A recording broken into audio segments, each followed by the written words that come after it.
So what I thought I'd do is just head over to the whiteboard just to explain what a tiered link building campaign looks like, because what we're in essence talking about here is building backlinks to a money site. Then we're looking at backlinking the backlinks to the money site. Then we're looking at backlinking the backlinks to the money site.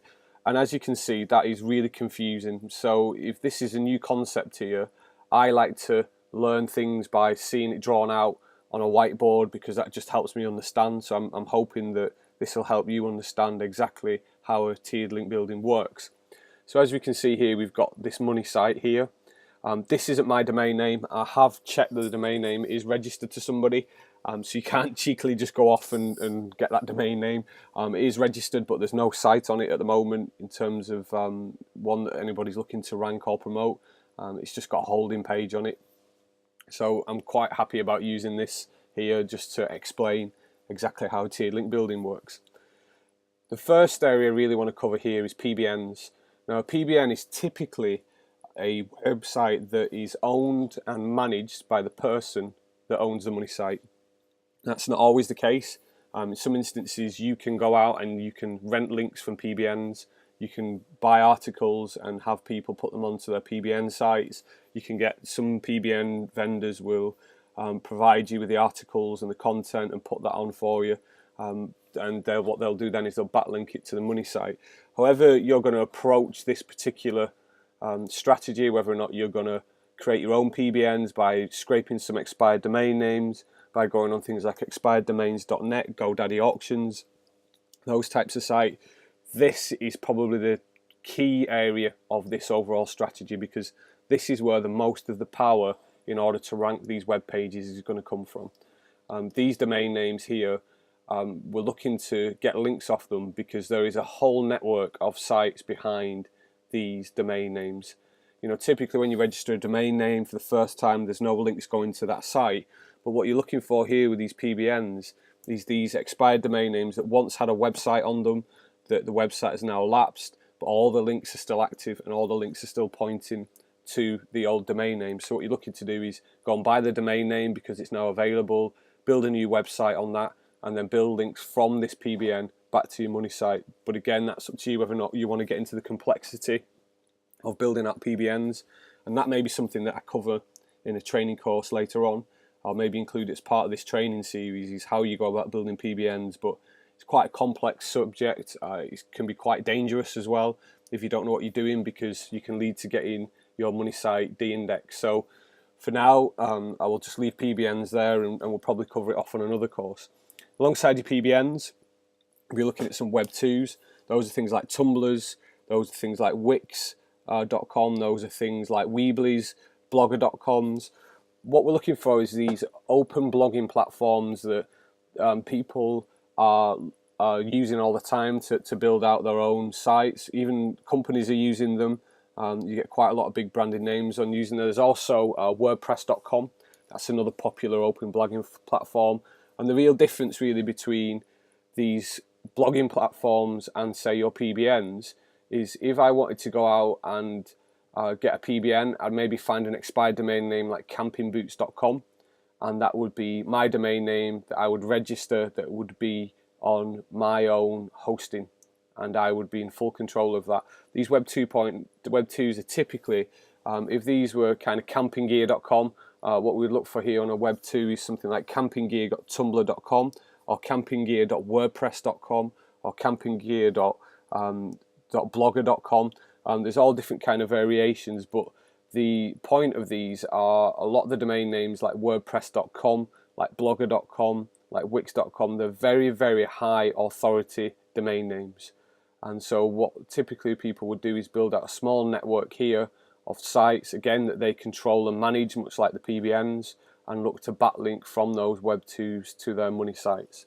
You can go out, and I'll put some links to some gigs of people that will scrape and will find Web 2s that have got a lot of page authority.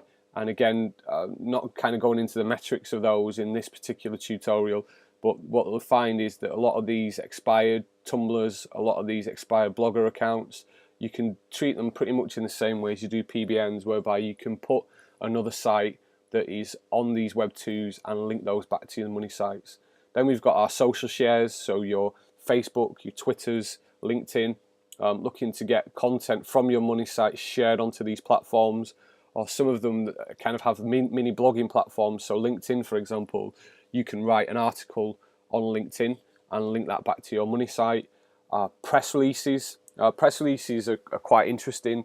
I don't particularly believe that they add much in terms of link juice from the press releases that you send out, but occasionally you may get one of your articles from the money site trending in Google News as a result of a press release, but they're more for link diversity, to be honest with you, than anything else. They don't tend to add a lot of power or a lot of link juice through to the money site, but they still are useful to go out and get some press releases done. And again, I can give you some links to some decent press release services that you could look to use. And finally, you've got your social bookmarks. Those are things like Delicious, Daigo, a lot of these, Instapaper is another example. There's a lot of these sites out there, and social bookmarks are basically designed that if there's a website out there that I like the look of, I can kind of build up my own kind of network of favourite sites that I like to visit on a regular basis. Pretty much like I don't know if people still do this, I certainly don't tend to do it much anymore, where you would favourite a web page in your web browser. This is where social bookmarks tend to have replaced those. So it's almost like you're taking your favourites off your computer and you're looking to put that on a public website that you can log into and click through to your favourite websites and go and visit those sites if you can never remember the URLs. So as you can see here, we've got this tier 1. And what I want to say firstly about tier 1 is in some niches, tier 1 is actually good enough to rank the page on this money site that you want to rank. You know, not every niche is uber competitive and not every niche needs more than a tier 1. But that's more and more we're finding is more and more keywords are becoming very, very difficult to rank for. So what we're needing to do is build out further tiers, and we'll show you that in a second. But the other thing I want to mention quickly while we're on tier 1 is these here, all these tier 1 properties need to be high quality, niche relevant, good sites. You're not going to get away with spammy, scraped content just being chucked out onto these platforms, trying to get backlinks to your money site. Those days are over.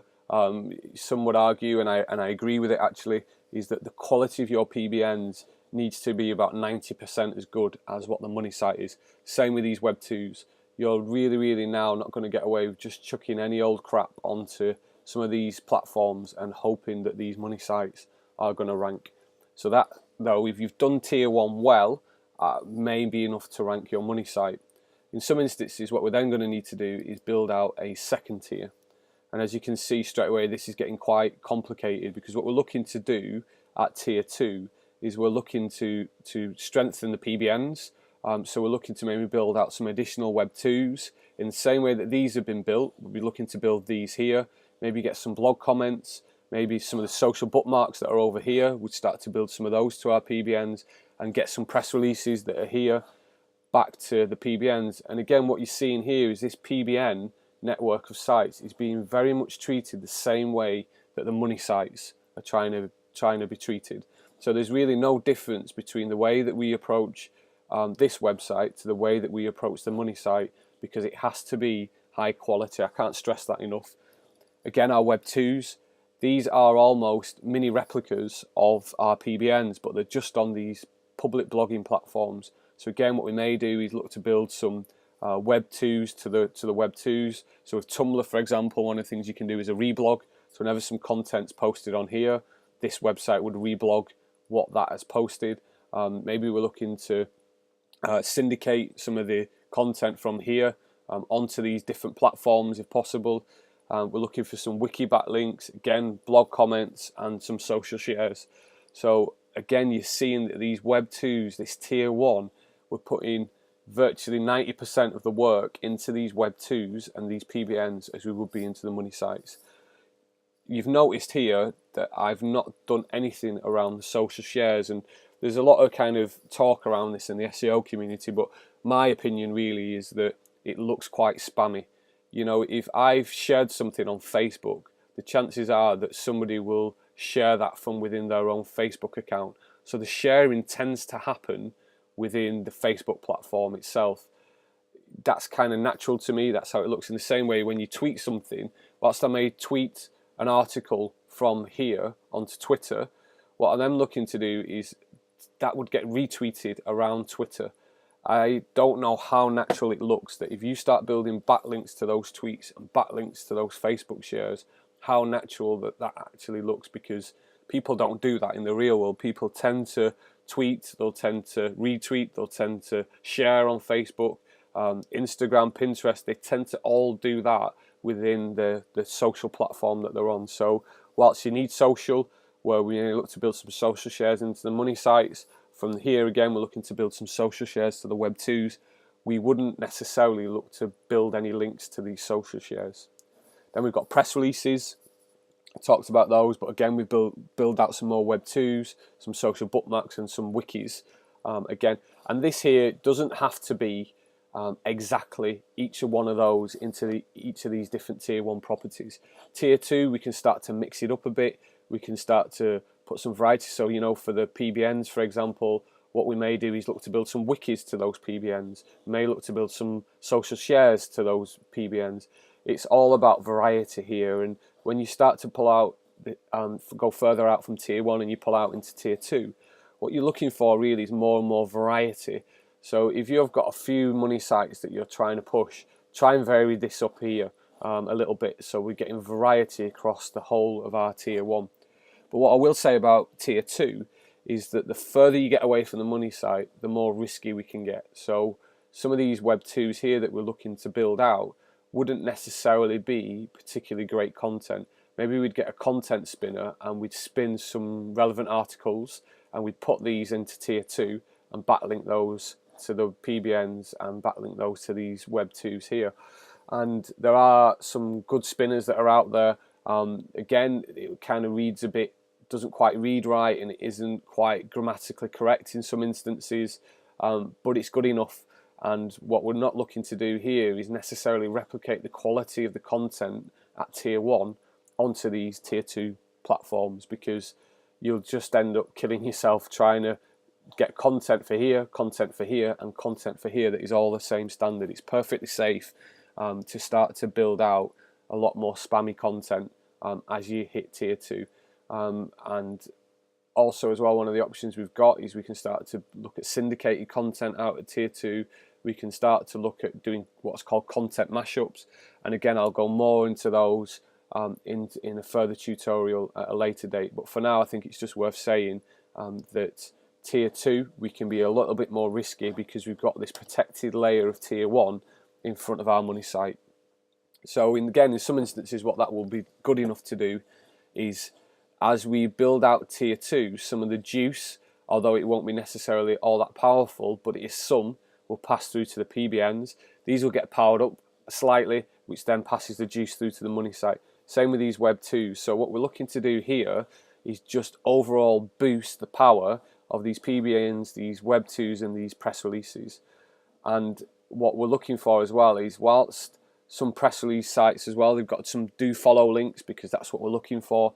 Same again with the social platforms as well. A lot of these links as well, why I don't boost them, so I thought I'd just mention this now, is these are not followed links. So there's very little value in actually boosting these. What they are great for is getting content on here indexed, but we're not necessarily looking to boost that from tier 2. So that's tier 1, this is tier 2, and in some instances we go right out to tier 3. So straight away I've kind of put this as spammy. And what I mean by spammy is we're going out and we're looking for things like GSA blasts. We're looking for things like maybe getting some blog comments that are quite spammy. What we're looking for is tools like Ultimate Demon, or we're looking for Scrapebox. These are the types of tools that in the kind of good old days of SEO we would almost use those at tier 1. But what we're having to do now is push those tools out to tier 3. And what we're looking for here at tier 3 is you will get the odd spammy comment that may have some kind of link juice that passes through. But what we're not looking to do is put our money site at risk by almost getting the odd decent link from a GSA blast, for example. So what we're looking to do though is boost our tier 2 with some of these more riskier tools that we're going to use out at tier 3. Now again, it's just worth saying you can go out and learn GSA, and there's some good courses out there and some good tutorials out there. You can go out there and you can learn Scrapebox, and you can go out there and Ultimate Daemon and all these different tools that people are using. What I'd say personally is I've kind of moved away from using those tools because I can go out and buy gigs. So there's certain websites I can go out there and for as little as $5 I can get a 10 or 20,000 link blast across all my tier 2, and that just isn't worth my time setting that up and letting that run. I'd almost rather just outsource that. And so what I'll do in some of the notes on this tutorial, I'll put some links into some decent gigs that I've used in the past where I've just outsourced that because that just isn't worth the time. You've got a lot on your plate here building out tier 1, generating content for your money site, and generating tier 2 spun content and content mashups without then having to get in there and learn GSA and Scrapebox and those types of tools. But by all means, if you want to do that you can do. Then, so again, you've noticed tier 3 has got a lot more spammy, and so we're getting a lot more riskier the further out we go. Then again, in some niches, that will be enough to boost the money site and put it to the level where it needs to be. What we may then need to do is go for tier 4, and you can now see why I wanted to whiteboard this, because tier 4 is getting quite complex now. This is getting quite messy when you're into 4 tiers. So what you're looking at here is we've pushed the spammy elements out of GSA and things like that. We've pushed those out to tier 4, and what we've done here is drop some more Web 2s, some Pbms and another set of Pbms. So what we're looking to do is, again, in the same way that we would source these domain names and these Web 2s for tier 1, we look to source them again at tier 3. But what the difference is again between tier 1 and tier 3 is this content would be very, very spammy. If this looked at a manual inspection, they'd just get deleted. We're not necessarily looking here to rank any of the pages that are on these sites. What we're looking to do is just pass some of the juice into tier 2, and then from tier 2 into tier 1, and then from tier 1 into the money sites. And again, we can use tools like GSA, we can use Ultimate Daemon, Lycon's another one. There's different tools that we can use at tier 4 to boost these tier 3 properties. Also, one of the good things about taking this particular approach is you get a lot of links pointing into your tier 3, and this is well away from your money site. But because we've got this network of links that are pointing through to the money site, when a Google Spider comes in at tier 4 across one of these spammy links, it then trawls the whole of this side of the network into your money site. Then another Google Spider comes in this way and trawls it, and another one comes in this way and trawls it. So you get the added benefit of your site will get trawled more frequently by having this tier 4 element here with all these spammy links. So there you go, that's a rough overview of how you go about tier link building, and as you can see, it can get quite complex and quite complicated. But what I'm going to show you is how you can go out and use tools in order to keep track of all this, because if you're not careful, trying to manually do this in spreadsheets and trying to stay on top of all this is likely to lead yourself in a mess very, very quickly. So just to recap, tier 1 is good enough for some niches, and what we're looking for at tier 1 is high quality, well written content. You don't have to generate all the content yourself, you can buy it, and again I will put some links for some gigs and different people that I've used to generate this. But this tier 1 needs to be as good as the money site. Then tier 2, a little bit more riskier, maybe a little bit more spammier, but we're just looking to boost the power of tier 1. As you jump out to tier 3, again we're getting a lot more riskier here. What we're looking to do is some spammy GSA, we're looking for tools like Scrapebox, all these types of tools we're going to push out to tier 3 and power up the whole of our network. And then this is what a tier 4 looks like, which is very, very complex, but is amazingly powerful. And if you've built out 4 tiers like this, you're pretty much guaranteed to rank any web page in pretty much any niche, unless of course you're competing with somebody else who's built a network of this size. you.